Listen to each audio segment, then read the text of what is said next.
जत्पादपङ्कजपलाशविलासभक्त्या कर्माशयं ग्रथित तत्ग्रथमथयन्ति सन्तो तदन्नरिक्तमतय जतयोऽपि रुध्य श्रुतगुणास्तस्मरणं भज वासुदेवं वन्देऽहं श्रीगुरो श्रीयुतापदकमलं श्रीगुरुन् वैष्णवांश्च श्रीरूपं साग्रजातं सहगण रघुनाथान्वितं तं सजीवं साद्वैतं सावधूतं परिजनसहितं कृष्णचैतन्यदेवं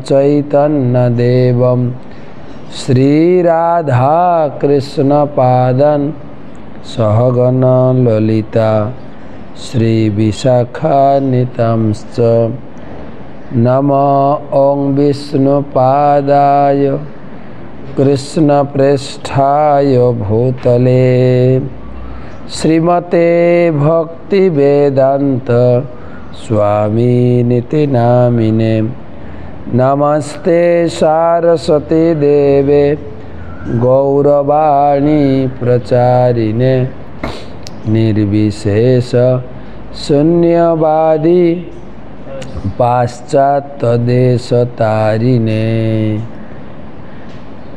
जय श्री कृष्ण चैतन्य प्रभु नित्यानंद श्री अद्वैत गदाधर श्रीवासादि श्री गौर भक्तबिंद हरे कृष्णा कृष्ण कृष्ण हरे हरे हरे राम राम राम हरे हरे। ओं नमो भगवते वासुदेवाय ओं नमो भगवते वासुदेवाय ओं नमो भगवते वासुदेवाय। नारायणं नमस्कृत्य नरं चैव नरोत्तमं देवीं सरस्वतीं व्यासं ततो जयम् उदीरयेत्। तमादिदेवं करुणानिधानं तमालवर्णं सुहितावतारम् अपार संसार समुद्रसेतुं भजामहे भागवत स्वरूपम्। ग्रंथराज श्रीमद् भागवतम चतुर्थ स्कंधे सप्तविंशति अध्याय आज के तृतीय क्लास आलोचना पंचम श्लोक थेके पुरंजनेर काहिनी प्रसंगे कालो कन्यार उपाख्यान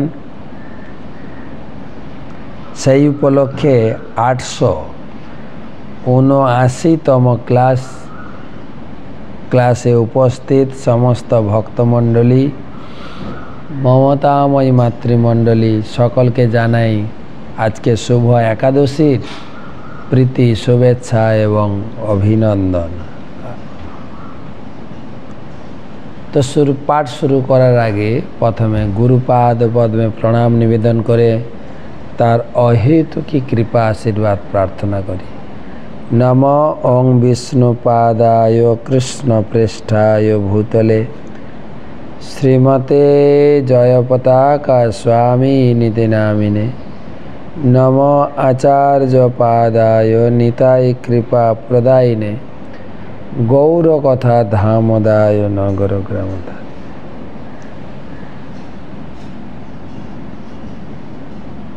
भागवत महत्व अंतकाले तु जेनैव श्रूयते शुकशास्त्रवाक् प्रीत्या तस्यैव वैकुंठं गोविंदोऽपि प्रयच्छति। जीवनेर अंतिम मुहूर्ते जे भागवत में श्लोक श्रवण करे भगवान तार उपरे खूबी सन्तुष्ट हन एवं ताके वैकुंठे स्थान प्रदान करे। तो আমরা আলোচনা করব পঞ্চম শ্লোক থেকে। তো তার আগে আজকে অপরা একাদশী ব্রত উপলক্ষে একাদশী মাহাত্ম্য একটু শ্রবণ করি।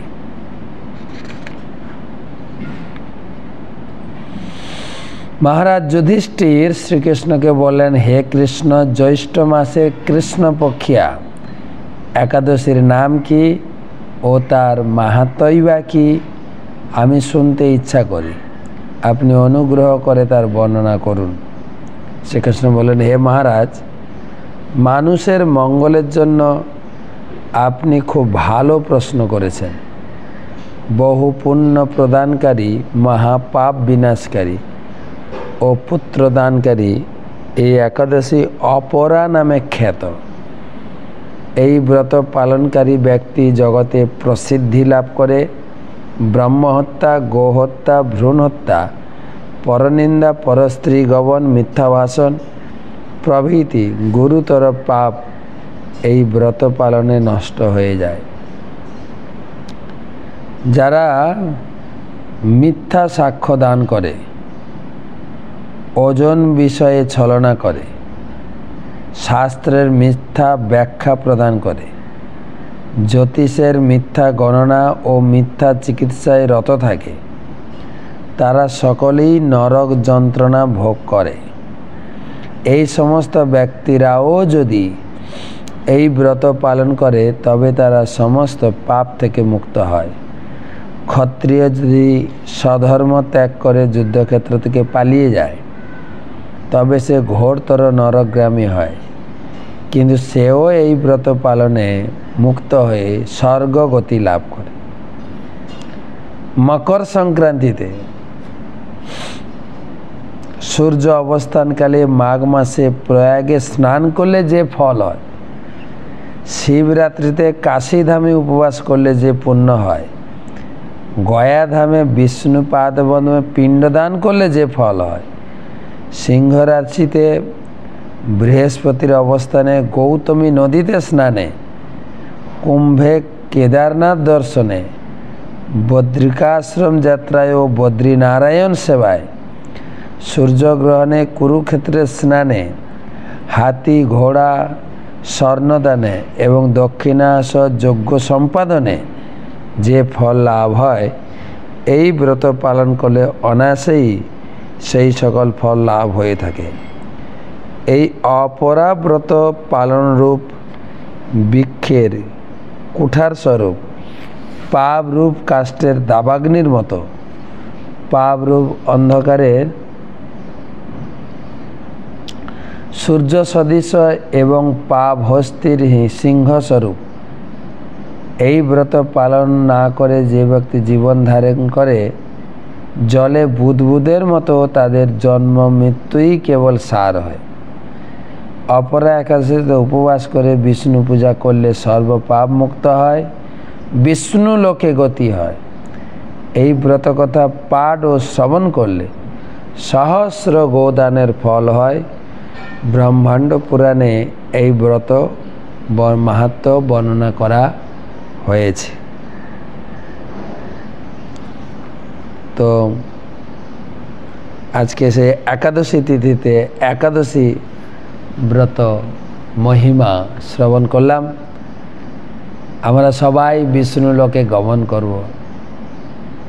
পরের একাদশী এখন থেকে প্রস্তুতি নেবেন।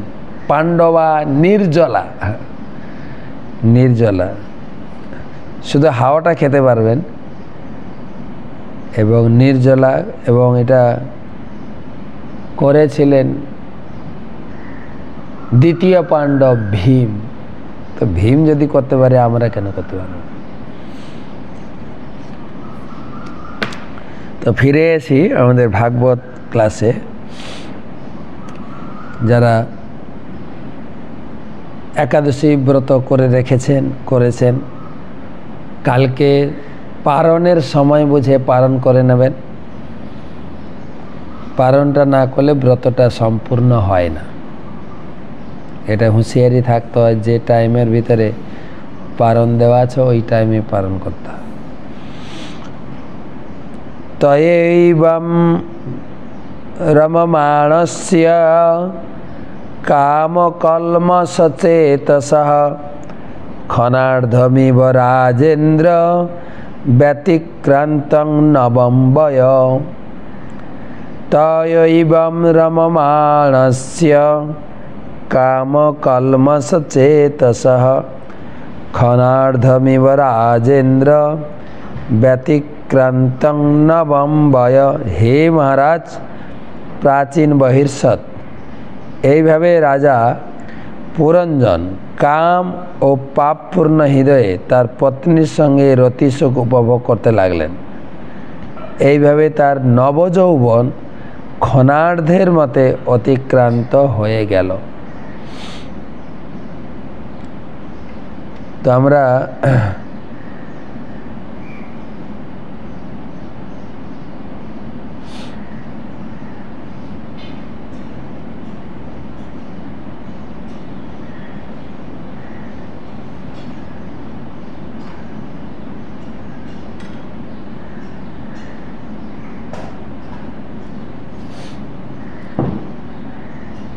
পুরঞ্জনের কাহিনী শ্রবণ করছি। পুরঞ্জন হচ্ছে এই জীবাত্মা, সে ফিরে এসে তার সুন্দরী রমণী পত্নীর সঙ্গসুখ উপভোগ করছেন। তার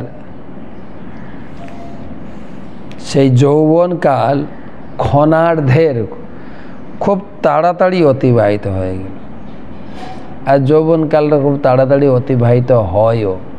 শিশু অবস্থা শুধু মনে হয় কখন আমি বড় হব, সবাই আমাকে ছোট ছোট বলে ডাকে। আর বড় হতে হতেই আবার বৃদ্ধকাল এসে যায়। তো শিল প্রভুপাদ অনেক বড় তাৎপর্য দিয়েছেন এই শ্লোকের উপরে। আমাদের সকলের শিক্ষার নিমিত্তে শিল গোবিন্দ ঘোষ ঠাকুর বলেছেন, এ ধন যৌবন পুত্র পরিজন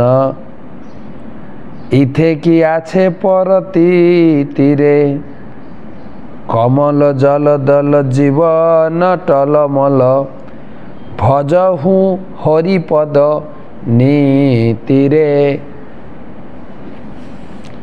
এ ধন যৌবন পুত্র পরিজন, এতে সুখ কোথায়? কমল জলদল জীবন টলমল। কমল পাতায়, পদ্ম পাতায় যখন জল পড়ে, জলটা স্থির থাকে না, জলটা নড়তে থাকে না। জীবন টলমল। তাই ভজহু হরিপদ নীতিরে, হরিপদে আশ্রয় গ্রহণ করে জীবনকে স্থির করুন। আমাদের গোবিন্দ ঘোষ ঠাকুর মহাপ্রভুর পার্শ্বদ, তিনি শিক্ষা দিয়ে গেলেন। বা আমাদের কবি বিদ্যাপতিও বলেছেন, তাতল সৈকতে বারি বিন্দু সম সুতমিত রমণী সমাজে। তাতল সৈকত, সমুদ্রের তীরে। আপনার সমুদ্রে গেছেন না? পুরী, দীঘা, বা আমরা বাংলাদেশে ছিলাম কক্সবাজার, তারপরে আমরা গেলাম কোথায় কুয়াকাটা সমুদ্র সৈকত, বালি, সমুদ্রের তীরে বালি আর বালি। আর দুপুরে বালি খুব গরম হয়, খালি পায়ের তো রাখাই যায় না।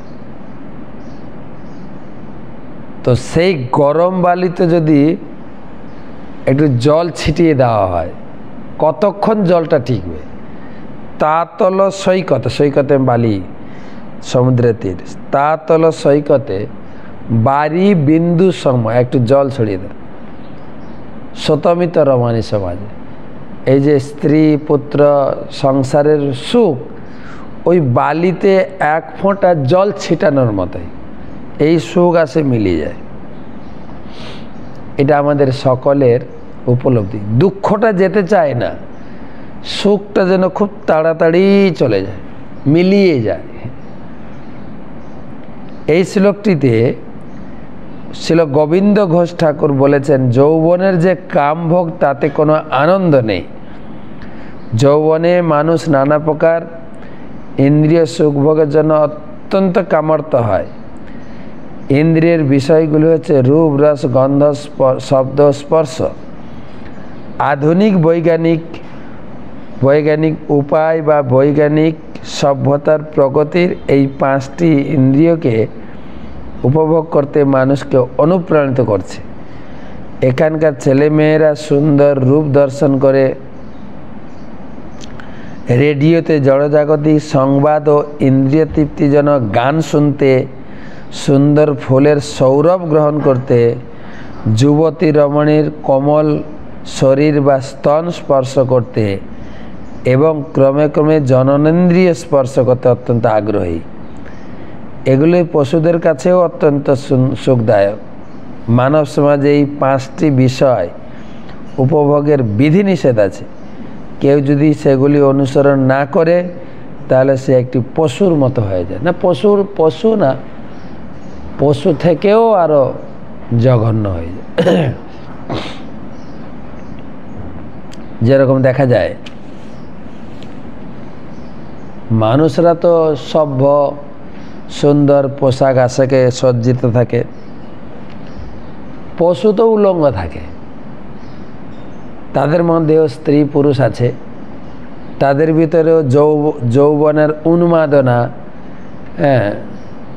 যৌন শক্তি বা যৌন উপভোগের বাসনা আছে, কিন্তু তাদের জীবনটা প্রকৃতির নিয়মে। একটা সময়ে তাদের ভিতরে যৌন উন্মাদনা আসে, বছরে একবার। এবং দেখা যায় পশু, যেরকম কুকুর, তাদের যৌন উন্মাদনা আসে ঠিক কার্তিক মাসের আগে পিছে।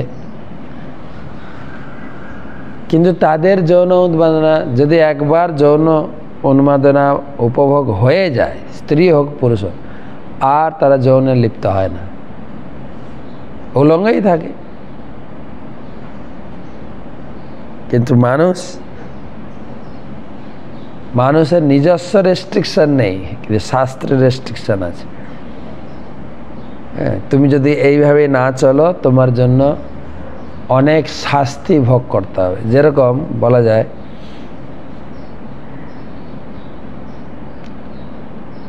বিভিন্ন শহরে চৌরাহা বা কোথাও দেশে চৌমুহনী বা আমাদের বাংলায় বলে চৌরাস্তা, 4 রাস্তার মোড়ে, 4 রাস্তার যে ক্রসিং থাকে, ওখানে ট্রাফিক সিগন্যাল থাকে, লাইট লাগানো আছে।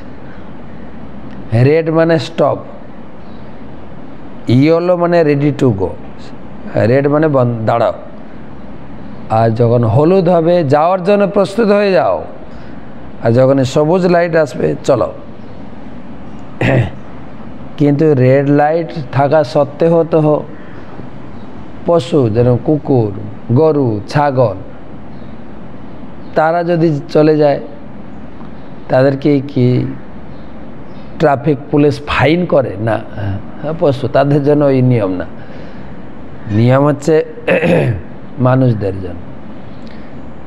ঠিক সেই রকম এই শাস্ত্রের নিয়ম আমরা কতটা যৌন সঙ্গ করব, কতটা ইন্দ্র তৃপ্তি করব, তার একটা বাধ্যবাধকতা সীমা নির্ধারণ করেছেন। এমন নয় যে যারা আমরা গৃহী ধর্মে রয়েছে আমাদের জন্য পুরো লাইসেন্স দেওয়া হয়েছে, না। তাই এই শ্লোকে বিশেষভাবে উল্লেখ করা হয়েছে যে কাম কস্মল চেতস, রাজা পুরঞ্জনের চেতনা কাম বাসনা ও পাপ কর্মের দ্বারা কলুষিত হয়ে গেছে। পূর্ববর্তী শ্লোকে পুরঞ্জন যদিও উন্নত চেতা ছিলেন, তবুও তিনি সর্বক্ষণ তার পত্নীর সঙ্গে কোমল শয্যায় শয়ন করতেন। তা ইঙ্গিত করে যে তিনি রতিক্রিয়ায় অত্যধিক লিপ্ত ছিলেন। কামটা তো ভগবান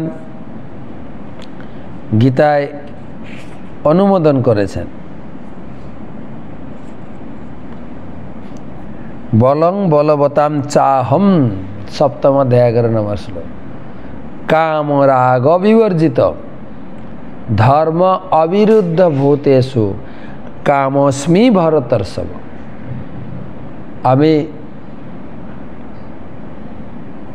আমি হচ্ছে কাম, কিন্তু ধর্মের অবিরোধী ধর্মের বিরুদ্ধ কাম আমি নই। ধর্ম বিরুদ্ধ মানে ভগবান বলছেন আমি কাম, যে কামটা ভগবানের সেবায় লাগবে। যেরকম আমার গুরুদেব গৃহস্থ শিষ্য শিষ্যাকে উপদেশ দিচ্ছেন, প্রায় তোমরা কৃষ্ণ ভক্ত সন্তান জন্ম দাও,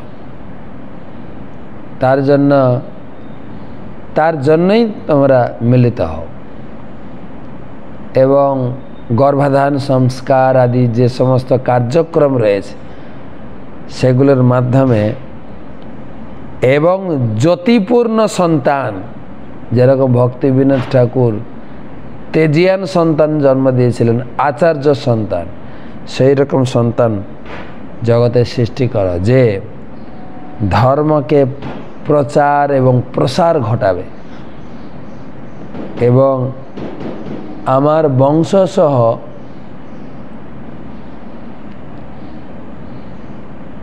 সমাজকে উদ্ধার করতে পারবে, সেরকম সন্তান।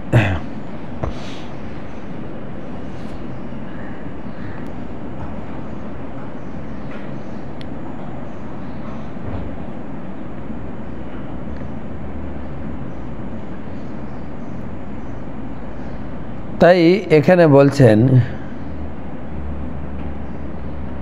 এই শ্লোকে নবং বয়স শব্দটিও তাৎপর্য। নবযৌবন বলতে জীবনের 16 থেকে 30 বছর পর্যন্ত বয়সকে বোঝায়। জীবনের এই 14-15 বছরের অত্যন্ত প্রবলভাবে ইন্দ্রিয়গুলোকে উপভোগ করা যায়। এটা আবার এই সময় তো এখন বিয়েই করছে না, ইন্দ্রিয় উপভোগ করবে কি? কিন্তু উন্মাদনা আসে, বিয়ে না করে অবৈধভাবে যৌন তৃপ্তি মিটায় লোকে। বিয়ে করছে 30 বছর পরে, আর এখানে লেখা আছে 16 থেকে 30 ভালো করে ইন্দ্রিয় উপভোগ করা যায়।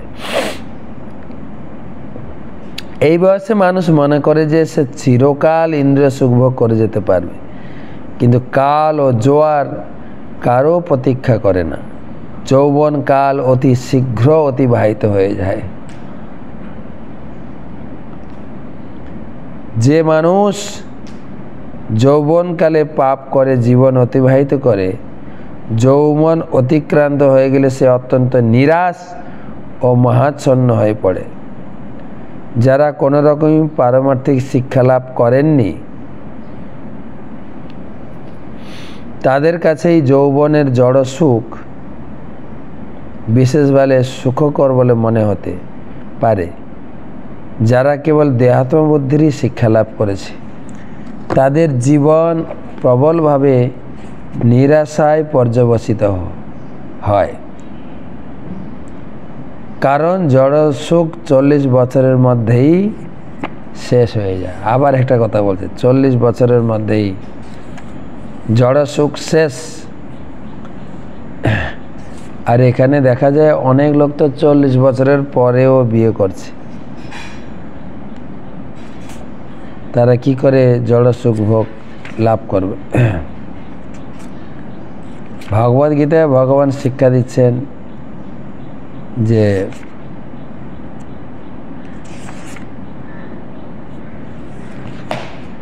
যারা যারা পারমার্থিক জীবনে প্রবেশ করেননি বা পারমার্থিক শিক্ষা লাভ করেননি তাদের ক্ষেত্রে জড় সুখটা এত আনন্দদায়ক হতে পারে, কিন্তু যারা পারমার্থিক শিক্ষা পারমার্থিক সুখ লাভ করেছেন বিষয়া বিনির্বর্তন্তে নিরাহার সদেহীন, বিষয়া বিনির্বর্তন্তে যারা পারমার্থিক বিষয়ে সুখ লাভ করেছেন তারা এই ধরনের তুচ্ছ যৌন সুখকে ত্যাগ করতে পারেন। রসবর্জম রসোপস্য পরম দৃষ্টা নিবর্ততে।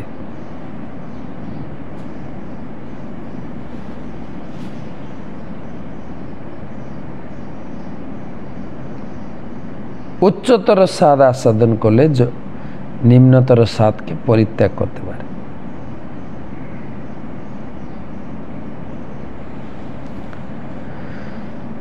তাই এখানে বলা হয়েছে এই প্রকার যৌন সুখ মানুষদের কাছে ক্ষণার্ধের মতো অতিক্রান্ত হয়ে যায়।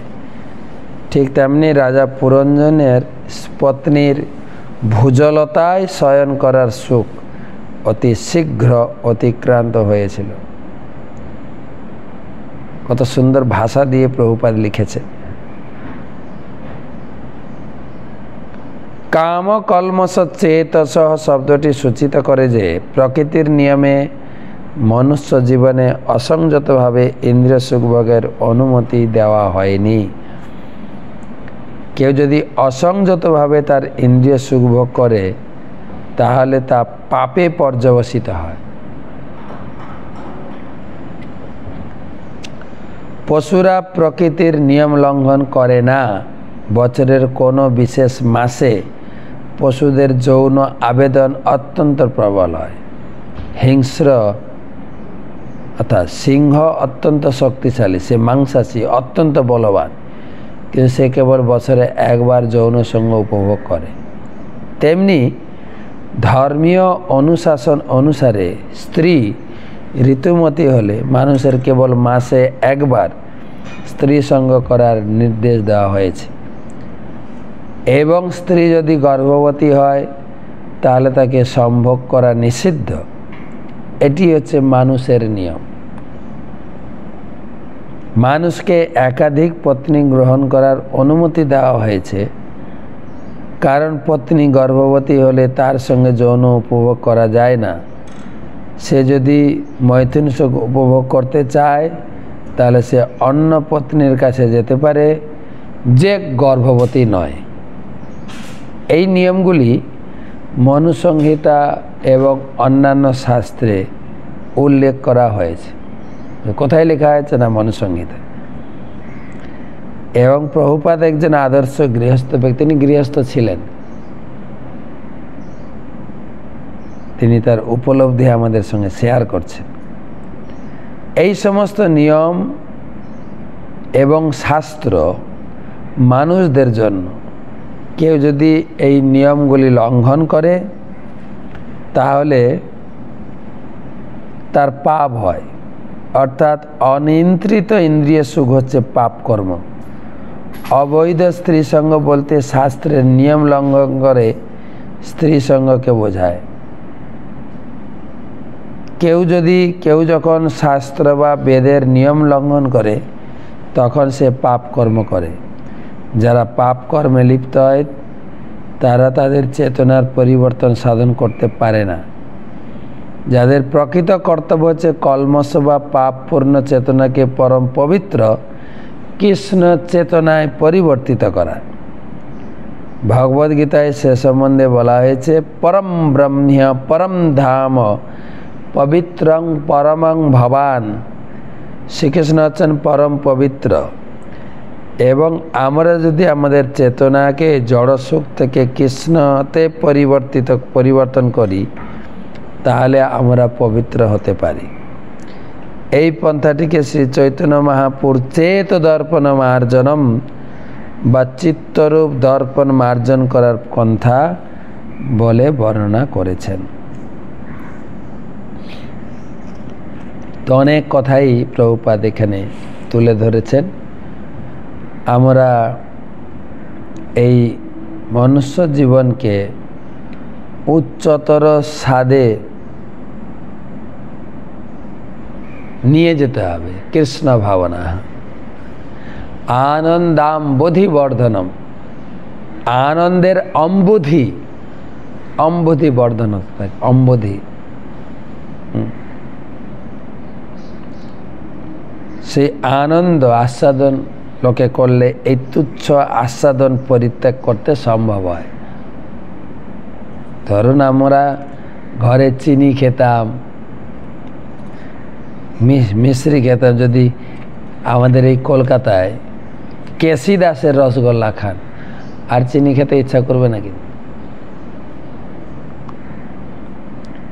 6 নম্বর শ্লোক, তস্যামজয়নত পুত্রান পুরঞ্জন্যাং পুরঞ্জনঃ শতান্যেকাদশর্হবি রাঢ়ায়ুষর্ধমৎ।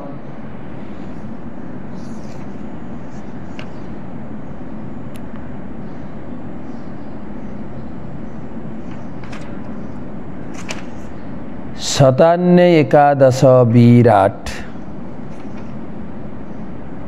आयुष अर्धर्थ भाव्यागत आयुष धर्म अर्धम आयुष अर्धम तथ्यगात तस्यामजनयत पुत्रान् पुरञ्जन्यां पुरञ्जनः शतान्येकादश विराट आयुष अर्धम तथ्यगात।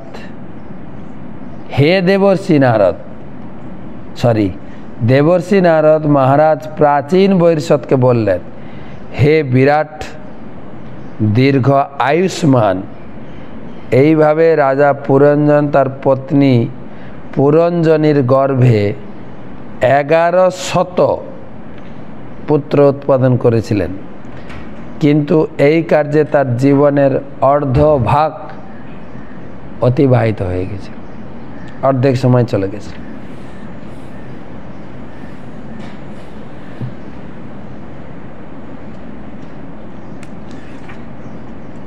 तस्याम अजनयत पुत्र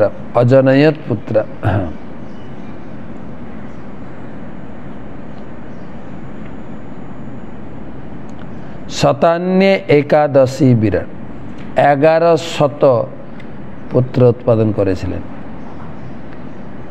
এই শ্লোকে কয়েকটি তাৎপর্যপূর্ণ শব্দ রয়েছে। তার প্রথমটি হচ্ছে একাদশ শতানি, পুরঞ্জন তার পত্নীর গর্ভে 1100 পুত্র উৎপাদন করেছিলেন এবং সেই কার্যে তার জীবনের অর্ধভাগ অতিবাহিত হয়েছিল। প্রকৃতপক্ষে প্রত্যেক মানুষের ক্ষেত্রেই তাই হয়। কেউ যদি বড় জোর 100 বছর বাঁচে, তাহলে সে তার গৃহস্থ জীবনে 50 বছর পর্যন্ত কেবল সন্ততি উৎপন্ন করে। দুর্ভাগ্যবশত মানুষ এখন 100 বছর পর্যন্ত বাঁচে না।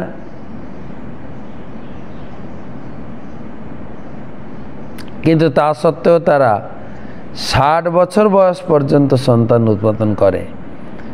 আরেকটি বিষয় হচ্ছে যে পূর্বে মানুষ 100 থেকে 200 পুত্রকন্যা উৎপাদন করতেন। পরবর্তীকালে আমরা দেখব যে রাজা পুরঞ্জন কেবল 1100 পুত্র উৎপাদন করেননি, 110টি কন্যাও উৎপাদন করেছিলেন। এভাবে বহু সন্ততি উৎপন্ন করার পরিবর্তে মানব সমাজ এখন গর্ভ নিরোধক পন্থায় জন্ম নিয়ন্ত্রণ করার কাজে ব্যস্ত হয়েছে। পুত্র সন্তানাদি যদি না চাই, তাহলে যৌন সঙ্গ বন্ধ করলেই হলো না। যৌন সঙ্গ করে এই গর্ভ নিরোধক বিভিন্ন প্রকার ঔষধ বা অপারেশন প্রক্রিয়ায় মানুষ পাপ কর্ম চালিয়ে যাচ্ছে, এদিকে গর্ভের শিশুকেও হত্যা করছে। পাপ।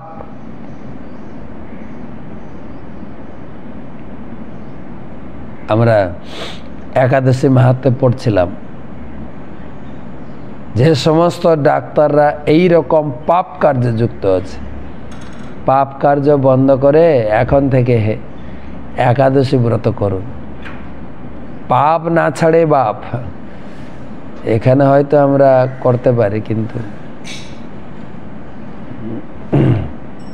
গতকালকে আমরা লেক এভিনিউতে পড়ছিলাম আমাদের কি বলে অজামিলের কাহিনী।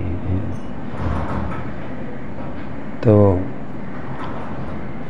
বিষ্ণুদূত প্রশ্ন করছেন, তোমরা যে একে নরকে নিয়ে যাচ্ছ কিসের জন্য? বলছে পাপ করেছে।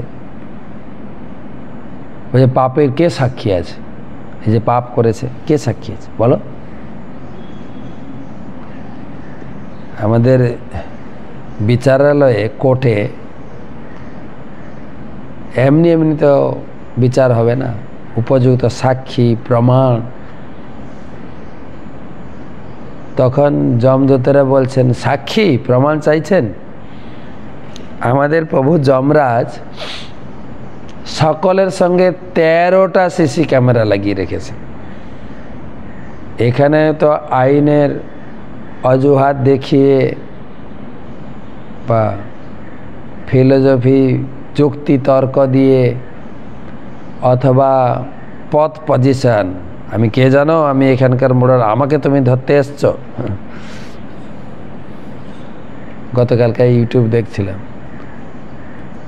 একটা পুলিশ অফিসারকে পাঠানো হচ্ছে আর একটা খুব রিস্কি এলাকায়। সেখানে একজন মস্তান আছে, পার্টির নেতা, আর সবাইকে ধমকে ধমকে দিয়ে যত প্রকারের অন্যায় অবিচার করেই যাচ্ছে। তো নতুন অফিসার গেছে, তাদের টিমের একজনকে তুলে নিয়ে এসছে। তখন সে পার্টির নেতা এসছেন, তোমার এত কি সাহস, আমার লোককে ধরে নিয়ে এসছো, এক্ষুনি ছেড়ে দাও। আর এই সাহসী পুলিশ অফিসার বলছেন হ্যাঁ অবশ্যই ওনাকে ছেড়ে দেবো, আপনাকে লকআপে ঢোকাবো, ওনাকে ছেড়ে দেবো, যে কোনো একজনকে তো থাকতে হবে। আর বলছেন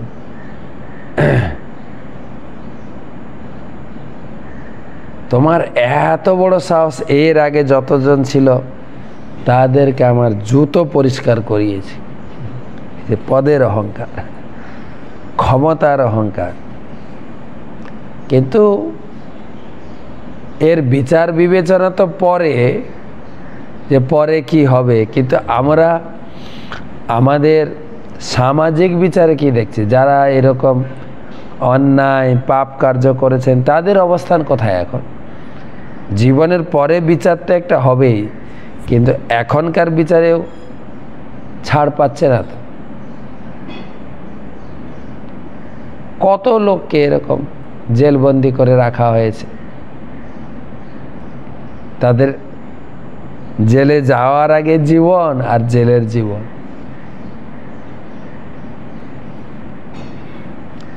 তো পাপ না ছাড়ে বাপ। তাই শাস্ত্রে যেগুলোকে পাপ পুণ্য বলা হয়েছে, শাস্ত্রের বিচারে যেরকম কর্ম করতে বলা হয়েছে, সেই রকম কর্ম করলেই আমাদের জীবনের গতি সরল হবে।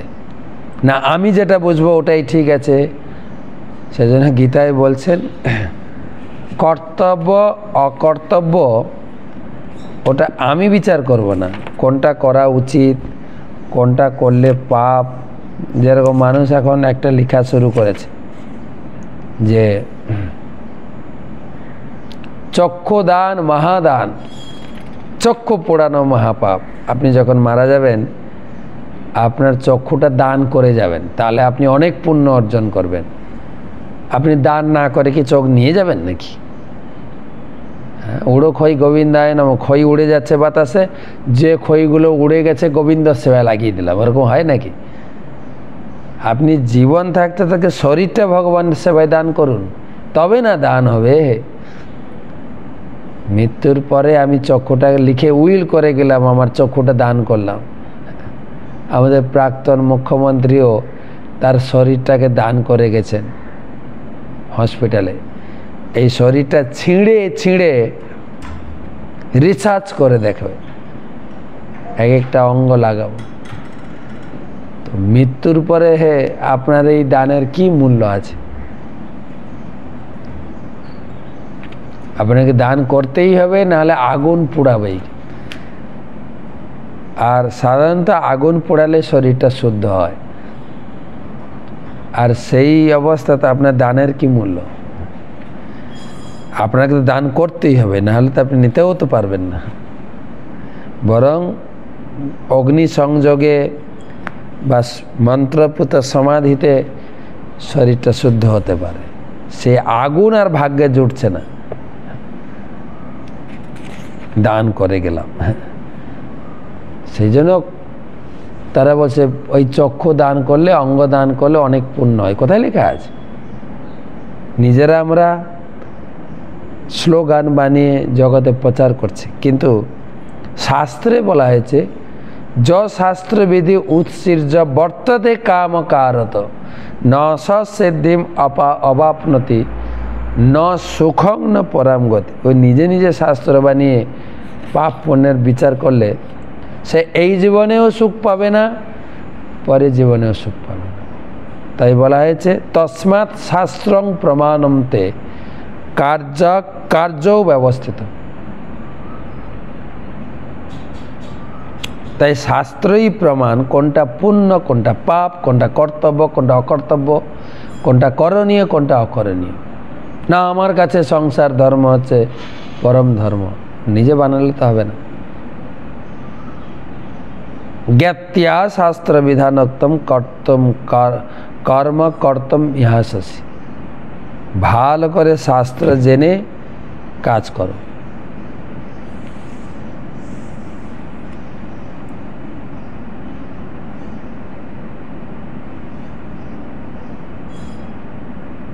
মানুষ গর্ভ নিরোধনের পন্থা অবলম্বন করে।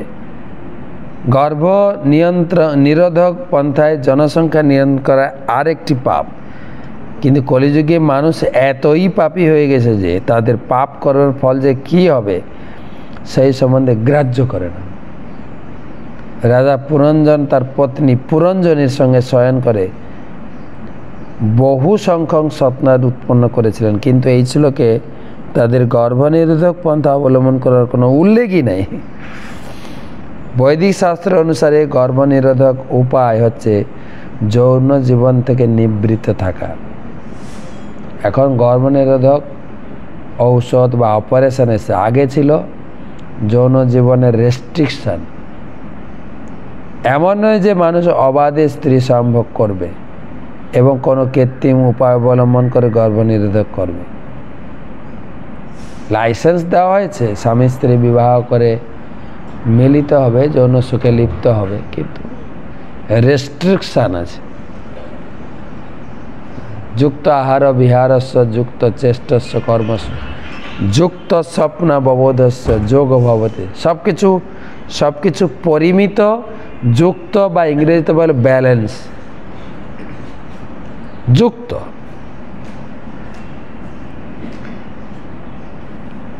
মানুষের চেতনা যদি সুস্থ থাকে তাহলে তিনি তার ধর্মপত্নীর সঙ্গে পরামর্শ করে এবং সেই পরামর্শের ফলে বুদ্ধিমত্তা সহকারে জীবনের মান নির্ধারণ করার যোগ্যতা অর্জন করে জীবন পথে অগ্রসর হন।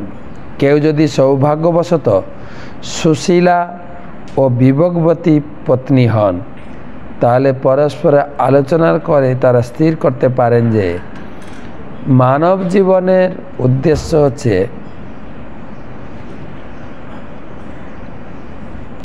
কৃষ্ণ ভক্তির পথে অগ্রসর হওয়া, বহু সংখ্যক সন্তান উৎপন্ন করা নয়। সন্তানদের পরিণাম বলা হয়, সন্তানদের পরিণাম বলে। মানুষ যখন তার শুভবুদ্ধি দ্বারা বিচার করেন তখন তিনি বুঝতে পারেন এই পরিণাম তার কৃষ্ণ ভক্তির বিস্তার হওয়া উচিত।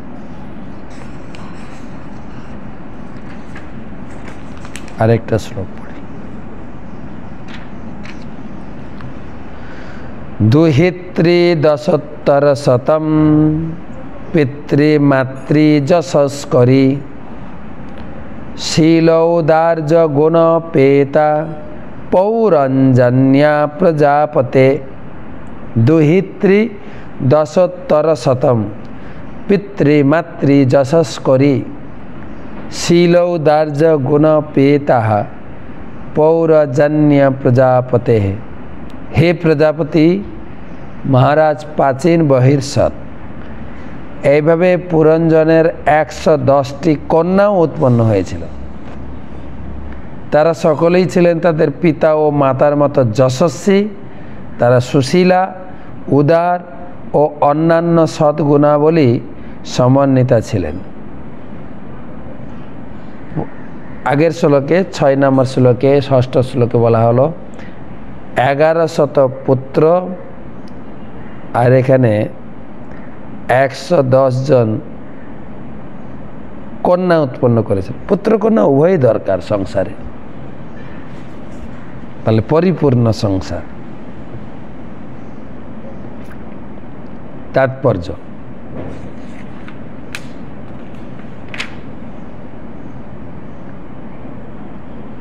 শাস্ত্রের বিধি অনুসারে উৎপন্ন সন্তান সাধারণত পিতা ও মাতার মতো সৎ গুণ সমন্বিত হয়, কিন্তু অবৈধভাবে উৎপন্ন সন্তান প্রধানত বর্ণসংকর হয়। বর্ণসংকর সন্তান পরিবার, সমাজ ও নিজেদের প্রতিও দায়িত্বহীন হয়।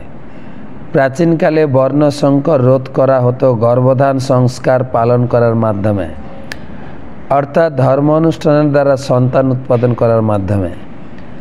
এই শ্লোকে আমরা দেখতে পাই যে রাজা পুরঞ্জন যদিও বহু সন্তান উৎপন্ন করেছিলেন, তবু তারা বর্ণসংকর ছিল না। তারা সকলেই ছিলেন সৎ, সুশীল সন্তান এবং তাদের পিতামাতার মতোই সৎ গুণ সমন্বিত ছিল। আমরা কয়েকদিন আগে নরসিংহ চতুর্দশী ব্রত পালন করলাম 22 তারিখে। আমি বাংলাদেশে ছিলাম, তো সেখানে একটা কথা আলোচনা হচ্ছিল যে হিরণ্যকশিপু অসুর ছিলেন, অসুর, আর তার ছেলে হয়ে গেল পরম ভক্ত। এটা কি করে সম্ভব? এখানে বলছেন সন্তান অবশ্যই পিতামাতার মতো হবে, আর এখানে হয়েছেন পিতামাতার মতোই সৎগুণ সমন্বিত।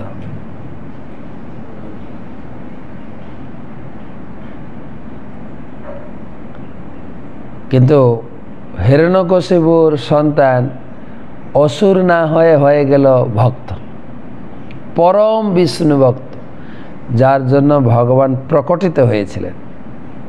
প্রহ্লাদ আহ্লাদ দায়িনে, প্রহ্লাদ মহারাজকে আনন্দ প্রদান করে তার ভক্তিতে সাড়া দেওয়ার জন্য। তাহলে অসুরের সন্তান হয়ে গেল ভক্ত, আর আমাদের ভক্তের সন্তান হয়ে যাচ্ছে অসুর। গলতটা কোথায়?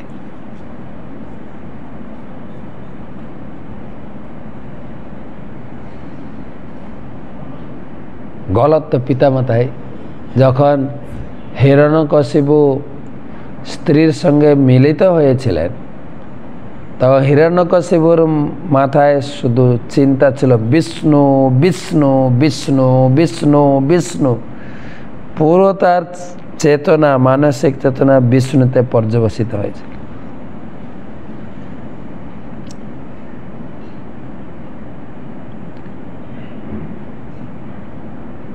আর আমরা কোন চেতনায় আমরা গর্ভধারণের সময় যে যে চেতনা ছিল সেই চেতনার তো প্রভাবিত হবে। বহু সন্তান সন্ততি উৎপন্ন করলেও শাস্ত্রবিধি বহির্ভুক্ত মৈথুন সুখ উপভোগের বাসনা পাপময় বলে বিবেচনা করা হয়। কেবল মৈথুন সুখই নয়, মাত্রাতিরিক্ত যে কোনো ইন্দ্রিয় সুখই পরিণামে পাপজনক। তাই জীবনের শেষে স্বামী বা গোস্বামী হতে হয়। 50 বছর বয়স পর্যন্ত মানুষ সন্তান উৎপাদন করতে পারে, কিন্তু 50 বছর পর সন্তান উৎপাদন বন্ধ করে বানপ্রস্থ আশ্রম গ্রহণ করা উচিত। এইভাবে আমাদের গৃহত্যাগ করে সন্ন্যাসী হওয়া কর্তব্য।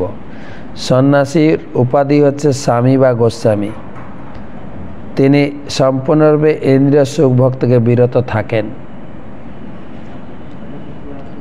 খামখেয়ালির বসে সন্ন্যাস গ্রহণ করা উচিত নয়। সন্ন্যাস আশ্রম গ্রহণ করতে হলে ইন্দ্রিয় সুখ ভোগের বাসনা পরিত্যাগ করে সম্পূর্ণরূপে দৃঢ় প্রতিজ্ঞ হওয়া কর্তব্য। রাজা পুরঞ্জনের গৃহস্থ জীবন অবশ্যই অত্যন্ত সুখের ছিল। এই শ্লোকগুলিতে উল্লেখ করা হয়েছে তার 1100 পুত্র, 110 জন কন্যা ছিল। সকলেই কন্যার থেকে অধিক সংখ্যক পুত্র বাসনা করে। যেহেতু পুরঞ্জনের কন্যার সংখ্যা পুত্রের সংখ্যা কম ছিল, তাই মনে হয় রাজা পুরঞ্জন তার গৃহস্থ জীবনে অত্যন্ত সুখী ছিলেন।